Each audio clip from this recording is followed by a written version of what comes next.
Donc, je suis Chorogé, coordinateur de stratégie du Congrès populaire coutumier kanak. Du 13 au 17 juillet, j'ai participé au nom de l'organisation à la 19e session du mécanisme d'experts sur les droits des peuples autochtones, avec 7 points d'ordre du jour. J'ai pu faire 3 déclarations sur ces ordres du jour.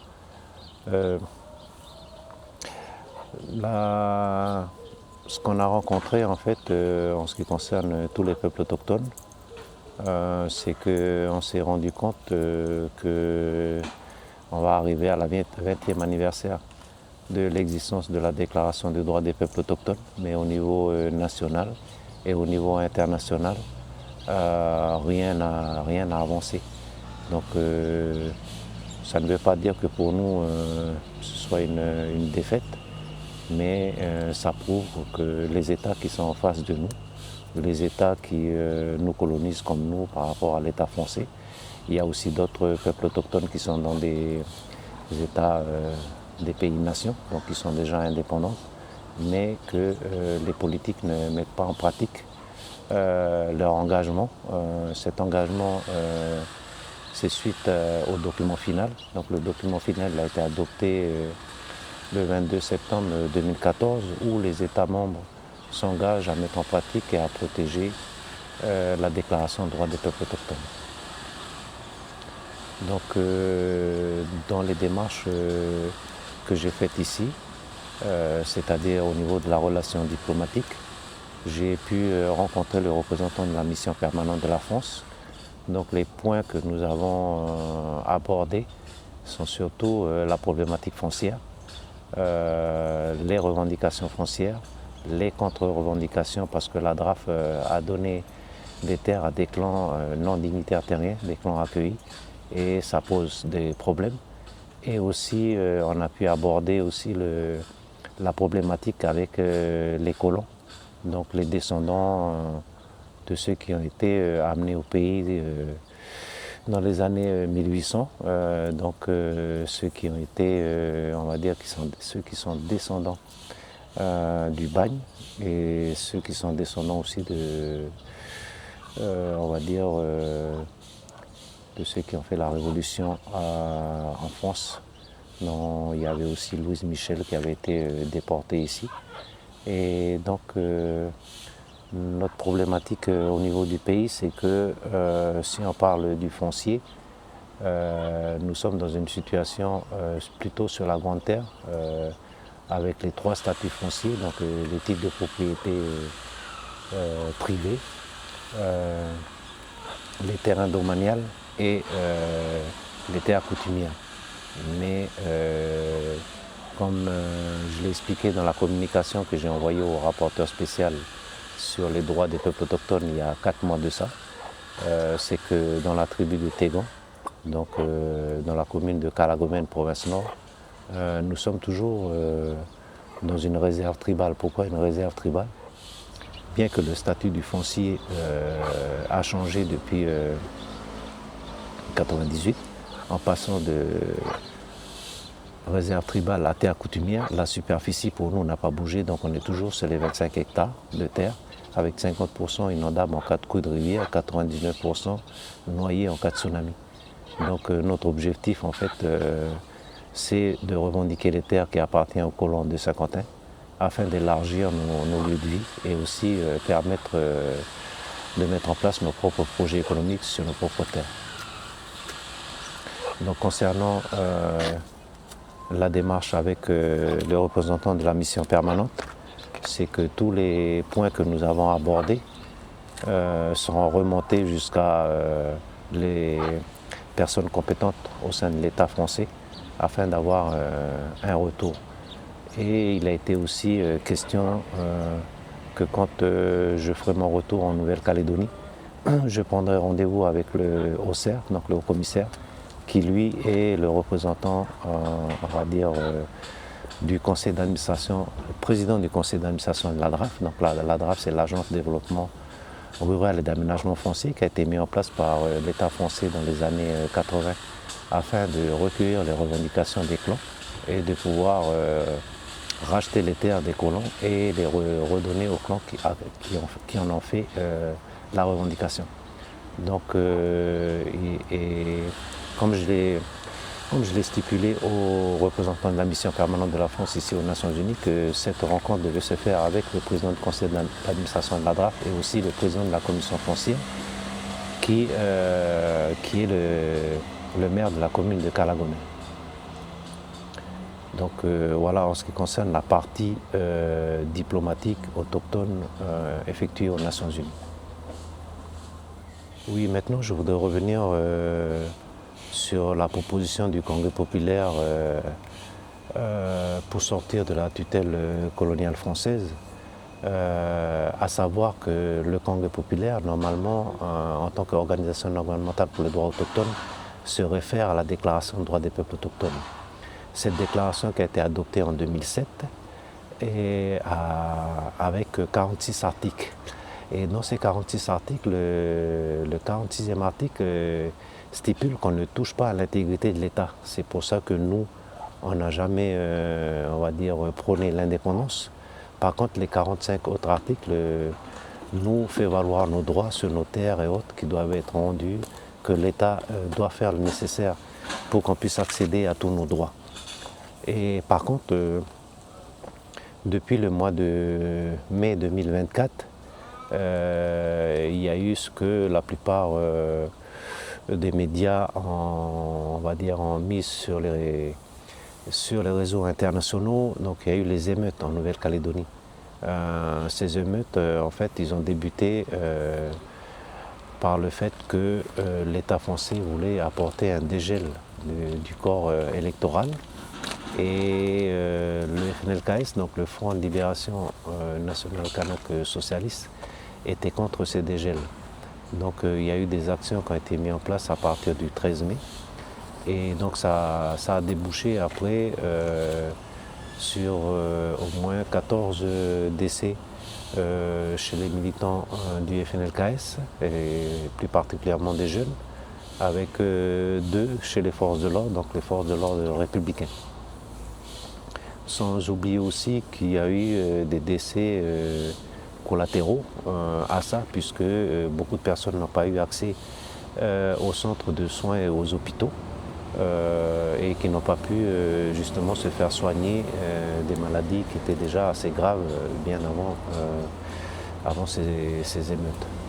Donc en ce qui nous concerne, c'est qu'on reste toujours indépendantiste, mais voilà, ce n'était pas notre stratégie ni devoir d'apporter la démarche vers l'indépendance. Mais à l'heure actuelle, et plus particulièrement depuis le 15 mai 2024, il a été commencé une rédaction d'un document qui permettait une stratégie de sortir de la tutelle coloniale, et avec pour la mise en place du MNLK, donc Mouvement de Libération Nationale Kanak, et conformément à la résolution de 1970 des Nations Unies, qui dit que pour tous les peuples colonisés, s'ils veulent sortir du joug colonial et être en conformité avec les Nations Unies, ils devaient se constituer en MNL, donc Mouvement de Libération Nationale. À savoir aussi qu'à partir des années 90, il y a eu la première décennie pour l'éradication du colonialisme dans le monde, et la dernière décennie, elle finit en 2030. Et à savoir aussi la résolution 41-41 qui stipule, qui reconnaît aussi que nous sommes inscrits sur la liste des pays à décoloniser et que nous sommes un pays non autonome. Donc de par toutes ces références, ces instruments onusiens, nous avons mis en place une stratégie avec le Mouvement de Libération Nationale Kanak. Et maintenant, on essaie de travailler pour mettre en place des sections de base au niveau des 34 communes afin de permettre de légitimer ce MNLK, et qui, lui, normalement, aura deux deux projets, deux champs d'action, c'est-à-dire le premier, passer par le groupe de fer de lance et avoir une résolution qui le reconnaît en tant que mouvement de libération nationale kanak et le compléter avec une résolution de l'Assemblée générale. Et la deuxième, c'est d'obtenir un référendum.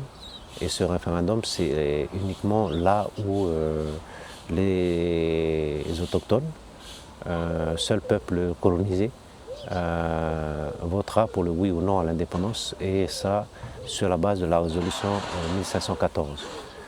Maintenant, je voudrais revenir un peu sur l'historique, à commencer par le vieux Yann Tcheléné Regei, le pourquoi on est là. C'est lui en fait qui a permis qu'on soit là aujourd'hui. Et donc à partir des années 1950, il a été, on va dire, dans un parti politique, donc l'UC. De ce parti politique, il n'a pas été satisfait, donc il a été un dissident. Il a créé l'Union multiraciale. Et en étant dans l'Union multiraciale, il a aussi accédé à la présidence de l'Assemblée territoriale, qui est maintenant le Congrès du territoire. Et le parti politique l'Union multiraciale était un parti autonomiste, donc ce n'était pas un parti indépendantiste. Et il a fait une mission en France avec 4 autres personnes pour rencontrer l'ancien président de la République, Valéry Giscard d'Estaing. L'objectif, c'était d'aller demander de l'argent pour permettre justement de mettre en place un programme d'autonomie interne. Quand il est arrivé en France avec sa délégation, Valéry Giscard d'Estaing n'a pas pu le rencontrer parce qu'il avait rendez-vous avec les éboueurs de Paris qui faisaient une grève déjà depuis 2 mois. Donc il a été envoyé vers Jacques Chirac, qui était son Premier ministre encore à ce moment-là. Et Jacques Chirac lui a dit, écoutez, monsieur Regei, vous avez 2 options. Soit c'est la départementalisation, ou soit c'est l'indépendance kanak. Et c'est là que le Yann Tcheléné Regei a opté pour la voie de l'indépendance. Donc à son retour en Nouvelle-Calédonie, chemin faisant, le FI s'est mis en place, donc le Front indépendantiste. À savoir aussi, je voulais donner cette information parce que c'est assez important pour nous. Donc c'est que quand le FI avait été mis en place, c'est ce même FI qui était à Nainville-les-Roches en 1983, où il y avait le secrétaire d'État à l'Outre-mer, donc Georges Lemoine, avec une délégation qui était arrivée de Nouméa, donc une délégation du FI. Et dans cette délégation du FI, il n'y avait que les membres de l'UC. Donc il n'y avait pas le FULC ni le PALICA qui faisait partie de ce voyage. Et c'est là que le FI a pris position pour reconnaître les victimes de l'histoire. Donc en l'occurrence, les Calédoniens, les descendants des Caldoches qui sont arrivés en Nouvelle-Calédonie. À savoir, pour nous, les victimes de l'histoire, ce n'est pas les autres ethnies qui sont arrivées sur le territoire. Les victimes de l'histoire, c'est le peuple mélanésien autochtone qu'on appelle maintenant kanak. Et donc, suite à ça, à la mise en place du FNLKS, il y a eu un gouvernement provisoire. Donc dans ce gouvernement provisoire, M. Yann Tcheléné Regei, il a été ministre des Affaires étrangères et il a œuvré avec les pays de la Mélanésie. Et c'est ce qui a permis au vieux Yann et à notre pays d'être inscrit sur la liste des pays à décoloniser en 1986. Et donc, suite à ça, à partir de la signature des accords de Matignon, donc en 1988, le FULC, donc le Front Unique de Libération Kanak, qui avait été créé où le vieux Yann était secrétaire général, qui faisait partie intégrante du FNLKS, était contre les accords de Matignon. Parce que ce n'était pas un accord, on va dire, qui est issu, donc la décision pour être dans les accords de Matignon n'était pas issue d'un congrès dans le pays, un congrès du FNLKS, mais ça a été signé, on va dire, avant qu'un congrès ne soit fait. Et dans les 3 congrès qui se sont faits au retour de la délégation, donc à Thio, c'était un non à l'accord de Matignon. À Gossana, c'était un non à l'accord de Matignon. Et ensuite, à la réunion qui s'est tenue, troisième congrès qui s'est tenu à Yingen, c'est là où il a été dit que le FULC était sur le même bateau que le FNLKS, mais qu'il ramait dans un sens contraire. Donc le 24 septembre 1990, au congrès du FNLKS à Saint-Louis, le FNLKS a pris une position pour évincer le FULC du front, en disant que le FULC était contre les accords de Matignon et qu'on était kadhafiste. Donc je voudrais revenir sur ce point du pourquoi ils nous ont traités de kadhafistes. C'est que quand le gouvernement provisoire il a été créé, il a été aussi question que les partis puissent fournir des hommes pour la lutte armée sur le terrain. Et donc le FULC a proposé de prendre cette option. Et c'est pour cela que des personnes ont été envoyées en Libye à partir de 1982 pour faire des formations de lutte armée sur le terrain et en suivant la filière Mataba. Et je parle de ça parce que c'est très important, parce que paradoxe, c'est que dernièrement, en 2024, le FNLKS a envoyé une délégation plusieurs fois en Azerbaïdjan pour rencontrer Bakou. Donc à savoir que Mataba et Bakou, la filière Mataba et la filière Bakou, en fait, ils sont issus des pays non alignés.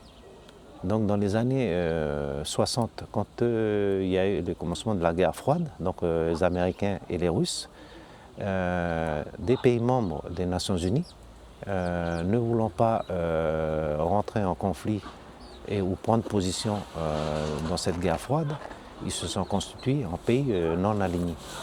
Et à partir de là, ils ont pris aussi position de défendre les peuples colonisés. Et c'est pour cela que la filière Mataba a été créée en Libye et qu'il y a eu beaucoup de mouvements qui se sont retournés vers cette filière pour pouvoir suivre des entraînements et après essayer de faire leur lutte armée pour avoir leur indépendance. Donc nous, à l'heure actuelle, déjà depuis janvier 2024, j'ai pu passer à Djido pour donner une proposition qu'il fallait mettre en place un autre mouvement que celui du FNLKS pour pouvoir traiter la question de l'indépendance. À partir de août 2024, nous avons été aussi au congrès du FNLKS à Koumak pour justement apporter cette proposition avec un document de lecture qui avait déjà été préparé et avec une lettre qui a été envoyée au RDO, donc Rassemblement démocratique océanien, pour leur demander de prendre la parole à ce moment-là puisqu'ils étaient à l'animation. Donc on ne nous a pas donné la parole et à partir de fin 2024, nous avons été approchés par les forces vives. Les forces vives, en fait, c'est des personnes qui sont issues de différents partis politiques et on va dire que c'est les déçus et dissidents du FNLKS de la CCAT pour nous demander si on avait une proposition. Et donc, depuis fin 2024 à aujourd'hui, quand les forces vives nous appellent, nous sommes avec eux pour pouvoir aller dans le pays. Nous avons été à Wailou, nous avons été à Koné, nous avons été à Naketi et aussi dans divers quartiers de la capitale pour pouvoir exposer en fin de compte cette stratégie de mouvement de libération national kanak. Oui, ce que je voudrais rajouter, c'est que concernant la déclaration des droits des peuples autochtones, la déclaration des Nations Unies sur les droits des peuples autochtones, c'est clair que c'est une déclaration, ce n'est pas une convention, ce n'est pas une charte, mais les 45 articles qui sont à l'intérieur de cette déclaration émanent en fin de compte de tous les vieux autochtones qui ont commencé justement cette démarche à partir des années 80 et même plus loin, puisque en fait c'est le grand chef d'Escaï en 1920 qui est arrivé ici à la Société des Nations pour commencer déjà à parler des droits de son peuple, le droit coutumier. Et il est clair que dans ces 45 articles, c'est la vision, c'est porté aussi par la souffrance, les revendications de ces anciens qui ont œuvré au niveau national et puis après au niveau international pour justement que les États nous reconnaissent en tant que peuple et non en tant que minorité. Car au départ, le groupe de travail qui avait été mis en place à partir des années 80, c'était un groupe de travail sur les populations autochtones. Et maintenant, nous ne sommes plus des populations, nous sommes des peuples à part entière. Donc d'autres se sont déjà constitués en nations, puisque bien avant les Nations Unies, bien avant les nations occidentaux, il y avait déjà les nations autochtones. Donc l'objectif, c'est justement de faire valoir nos droits en tant que peuple, nation autochtone. Et en ce qui nous concerne, on portera toujours la déclaration, on la mettra toujours en avant pour justement défendre les droits autochtones, car c'est la seule référence qu'on a à l'heure actuelle, reconnue aux Nations Unies, et c'est avec elle qu'on va, on va dire, récupérer nos droits au niveau national respectif pour tous les peuples autochtones. Oui, après il faut savoir que les peuples autochtones n'attendent rien des Nations Unies. Ils veulent seulement que les États, les pays membres des Nations Unies respectent leur engagement qui a été pris le 22 septembre 2014. Et cet engagement, elle est inscrit noir sur blanc sur le document final, où les États s'engagent à mettre en pratique et à protéger et à promouvoir la Déclaration des droits des peuples autochtones. Donc à savoir que depuis les 20 ans, les peuples autochtones n'ont jamais cessé de se mettre debout, de revendiquer leurs droits, les droits humains, les droits fonciers, et à savoir aussi qu'il y a une forte pression. Il y a des délégués autochtones qui ont été tués, il y a des délégués autochtones qui ont été emprisonnés, même jusqu'à maintenant, en disant, en ayant des accusations des États comme quoi c'est des terroristes, des gens qui sont subversifs, mais non, en fait, ils ne font que réclamer des droits qui sont existants depuis la nuit des temps, et ces droits qui ont été mis en fin de compte dans la déclaration. Chaque article, on va dire, de la déclaration comporte tous les droits autochtones, à savoir en premier le droit à la terre, parce que la colonne vertébrale du droit des peuples autochtones, c'est la terre. Et après, on a tout en horizontal, tout ce qui concerne les droits de la femme, les droits de l'enfant, le droit de vivre, tout est à l'intérieur en fin de compte. Et à savoir que des anciens qui ont participé justement et œuvré pour la déclaration, d'autres aussi qui ont œuvré pour la mise en place du document final, ces personnes le disent maintenant que rien n'a avancé. Et donc ce n'est pas les peuples autochtones qui sont fautifs dans ça, c'est les États qui ne respectent pas leur engagement. Et à savoir que pour nous, et je le rappelle encore, que les Nations Unies, nous on ne vient pas aux Nations Unies en se disant qu'on va récupérer nos droits, qu'on va avoir nos droits comme ça du jour au lendemain. Non, on sait très bien que les Nations Unies sont constituées par certains États, ceux qui ont les droits de veto, qui ont, on va dire pour une partie, ont gagné les différentes guerres, la Deuxième Guerre mondiale et autres. Donc voilà, on sait très bien que c'est les États qui ont opprimé des peuples, c'est les États qui continuent justement à promouvoir et à faire la guerre dans le pays, puisqu'ils sont les premiers fabricants d'armes. Donc tant que les guerres existent, les peuples ne peuvent pas vivre et jouir librement de leurs droits.